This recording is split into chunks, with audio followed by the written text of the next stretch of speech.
Heart disease is a leading cause of death for men and women, and with February being American Heart Month, we're taking a closer look at what you need to do to keep your heart healthy. Dr. Carlos Morales with Doctors Hospital at Renaissance joins us now with more. Welcome. Thank you for having me, Nicole. Great to have you. Let's first just talk about how prevalent heart disease is in the Valley. Heart disease is very prevalent in the Valley, and the reason for that is because of the high incidence of diabetes and obesity.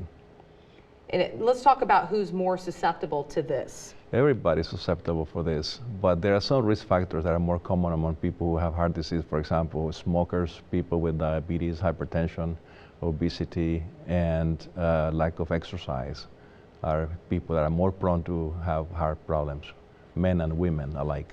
Right. And what are some of the symptoms that people need to look out for? Obviously, you said someone who might be overweight, they definitely need to go to the doctor and get checked. But what's another symptom that would make someone think that maybe, it's time to go to the doctor? Unfortunately, 25% of people with heart disease will happen without symptoms.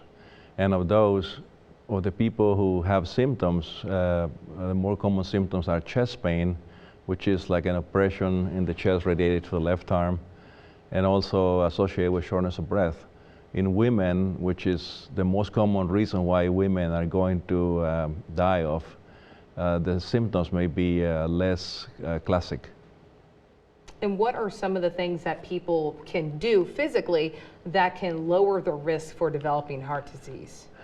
The things that people can do to lower the risk of heart disease is exercise, a healthy diet, control your blood pressure, take cholesterol medications if you must, try to avoid stress and depression, and don't smoke and have a flu shot every year.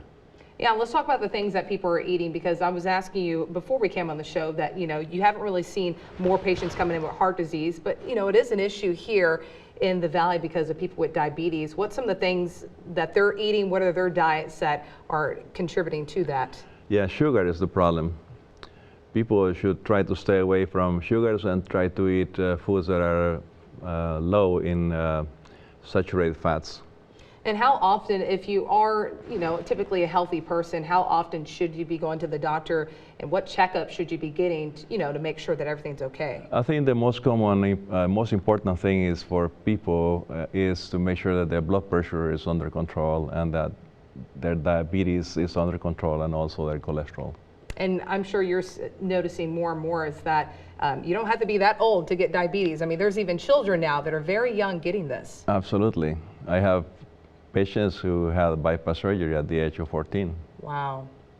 So definitely need to watch, no matter whether it's a teen or an adult, watch what they're eating. Absolutely. All right. Well, thanks so much, Dr. Morales, for joining us. Thank you, Nicole. Thank you for having me.